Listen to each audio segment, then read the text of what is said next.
오늘의 말씀 마태복음 15장 1절부터 20절 말씀. 하나님 아버지, 금요일 아침도 주님의 은혜를 사모함으로 주님 앞에 나왔습니다. 이 시간에도 우리 모두에게 말씀을 통해 하나님의 음성을 들려주옵소서.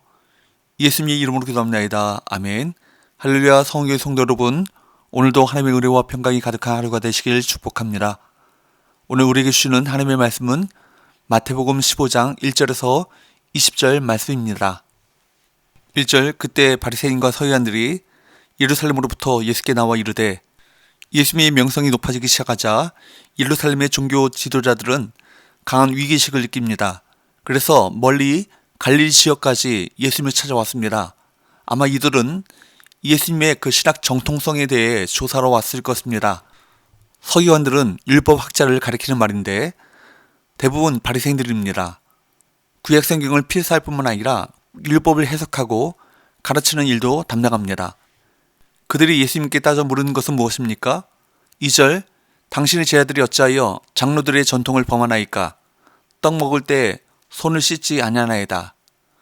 바리새인과 서기관들은 예수님의 제자들이 떡을 먹을 때 손을 씻지 않은 것을 지적하며 그것은 장로들의 전통을 범하는 것이라고 말합니다. 이는 예수님이 그들의 유대교 정통성에서 벗어났음을 간접적으로 비판하는 것입니다. 예수님께서는 이 지적에 대한 대답 대신에 뭐라고 되물으십니까? 3절, 대답하여 이르시되 너희는 어찌하여 너희의 전통으로 하나님의 계명을 범하느냐? 너희 전통으로 하나님의 계명을 범하느냐라고 되물으십니다. 너희라는 표현은 장로의 전통이 하나님의 율법과 상관없음을 뜻하는 것입니다. 장로들의 전통은 구약의 정결법에서 시작되었습니다. 레위기적 관점에 의하면 부정결한 음식을 먹을 때, 부정결한 상태의 몸이나 사물과 접촉했을 때 사람은 제의적으로 부정결해집니다. 이스라엘 백성은 제의적으로 정결치 못한 상태로 거룩하신 하나님께 나갈 수 없었습니다. 그래서 하나님께서는 정결법을 주셔서 부정함을 씻고 하나님과 하나님의 공동체에 나갈 수 있는 길을 허락하셨습니다. 그러나 장로들은 구약의 정결법에도 없는 여러 규정들을 만들어 규정을 지키는 자들만 공동체에 참여하게 했습니다. 이런 장로들의 전통은 이후에 이방인들과의 교류에 장애가 되었고 초대교회에서 분란의 원인이 되었습니다. 4절부터 6절, 하나님께서 이르셨으되 내 부모를 공경하라 하시고 또 아버지나 어머니를 비방하는 자는 반드시 죽임을 당하리라 하셨거늘 너희는 이르되 누구든지 아버지에게나 어머니에게 말하기를 내가 드려 유익하게 할 것이 하나님께 드림이 되었다고 하기만 하면 그 부모를 공경할 것이 없다 하여 너희의 전통으로 하나님의 말씀을 폐하는도다. 바리새인들은 10계명 중 부모를 공경하라는 제5계명에 대해 하나님께 바친 물건이라는 의미의 고르반, 이것을 선언함으로써 책임을 회피하려 했습니다. 고르반이란 무엇입니까? 자신의 재물을 하나님께 바치거나 바치기로 맹세만 해도 누구도 그 재물을 사람을 위해 사용하지 못하게 하는 전통입니다. 예수님께서는 고르반이라는 전통이 내 부모를 마음으로 중요하게 여길 뿐 아니라 실질적으로 봉양하라 라고 하는 하나님의 계명을 무력화하는데 오용되고 있음을 지적하십니다. 7절부터 9절, 외식하는 자들아 이사야가 너희에 관하여 잘 예언하였도다. 일러스되 이 백성이 입술로는 나를 공경하되 마음은 내게서 멀도다. 사람의 계명으로 교훈을 삼아 가르치니 나를 헛되이 경배하는도다 하였느니라 하시고, 예수님께서는 이사야의 말씀을 통해 바리새인과 서기관을 외식하는 자라고 평가하셨습니다. 외식하는 자라는 말이 무슨 말입니까? 히라보로 히포크리테스라는 말인데 위선자, 사칭하는 자, 본심을 드러내지 않는 자라는 말입니다. 이 말의 어원은 무대에서 마스크를 쓰고 연기하는 연극 배우에서 나왔습니다. 왜 그들을 향해 외식하는 자라고 책망하셨습니까? 당시 유대의 지도자들은 복잡한 의식과 엄격한 규칙을 준수함으로 하나님을 잘 섬기는 것처럼 보였지만 마음으로는 하나님과 멀어져 있었습니다. 바리새인들은 입술로는 부모를 공경하는 것처럼 말하면서 고르반이라는 그들의 전통을 악용하여서 실질적으로 부모를 봉양하지 않았습니다. 이사야 당시 이스라엘 백성들도 입술로는 하나님을 공경한다 그렇게 말하면서 마음은 하나님을 멀리했습니다. 왜냐하면 그들의 예배에는 하나님에 대한 사랑과 경외함 없이 인간의 가르침과 규칙에서 나오는 형식만 남았기 때문이었습니다. 그래서 이사야의 지적처럼 입술로는 하나님을 존경한다고 말하지만 실제로는 아무런 관심이 없었던 것입니다. 12절, 이에 제 아들이 나와 이르되 바리새인들이 이 말씀을 듣고 걸림이 된 줄 아시나이까? 예수님의 말씀은 바리새인들과 서기관들이 그토록 중시하는 전통을 무시하는 것으로 바리새인들이 못마땅하게 여길 수밖에 없기 때문에 제 아들은 이렇게 물은 것입니다. 걸림이 되다 라는 말은 실족하게 되다 라는 뜻입니다. 바리새인들은 예수님의 말씀에 실족한 것입니다.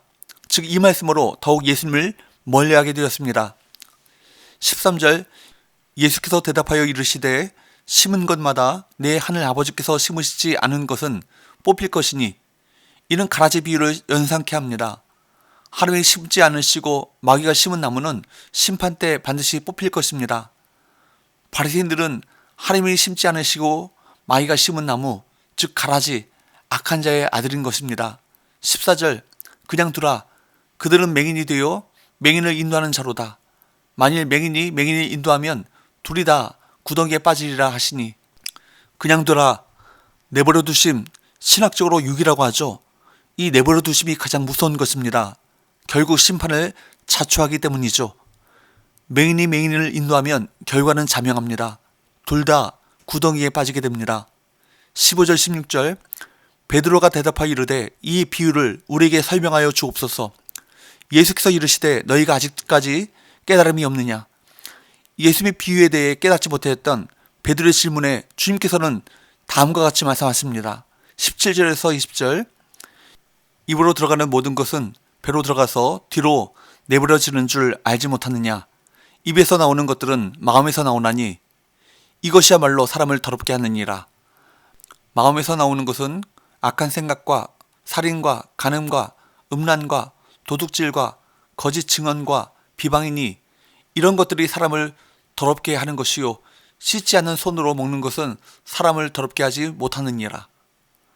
예수님께서는 입으로 들어가는 것이 사람을 더럽게 하는 것이 아니라 마음에서 나오는 것이 사람을 더럽게 한다고 말씀하셨습니다. 손을 씻느냐 안 씻느냐 하는 문제에 비해 내적 갱신은 훨씬 더 중요하고 본질적인 문제입니다. 마음이 전혀 없으면서 외적으로 가장하고 꾸미는 것은 하나님을 만홀히 여기는 행위인 것입니다. 하나님을 결코 속지 않으세요. 마음의 중심으로 하나님을 사랑해야만 하나님을 깊이 갈 수 있습니다. 오늘날 교회에서도 교회의 전통과 형식 때문에 복음의 본질을 훼손하는 일들은 얼마든지 일어납니다. 이러한 일들은 하나님의 뜻보다 현실에 주목할 때 일어나는 현상입니다. 성도와 교회는 하나님의 말씀의 본질적인 뜻을 깨달아 하나님의 뜻을 왜곡하는 우를 범하지 말아야 합니다. 처음에는 선한 의도로 시작되었지만 어느새 변질되어 공동체를 나누고 또한 자신과 다른 자들을 배제하는 도구로 전락한 것은 없는지 항상 살피며 신앙의 본질을 회복하기를 힘써야 할 것입니다. 그러므로 항상 십자가 복음과 성령의 능력으로 속사람이 완전히 새롭게 될 때 육신과 죄를 이기고 승리할 수 있습니다. 세상의 잣대가 아닌 하나님의 기준으로 살아감으로 참된 행복을 누리시는 저와 여러분 되시기를 축복합니다. 기도합시다. 하나님 아버지, 우리가 언제나 겸손히 하나님의 뜻을 구하며 살아가게 하여 주옵소서.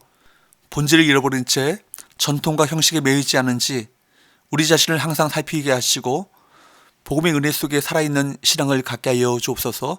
예수님의 이름으로 기도합니다. 아멘.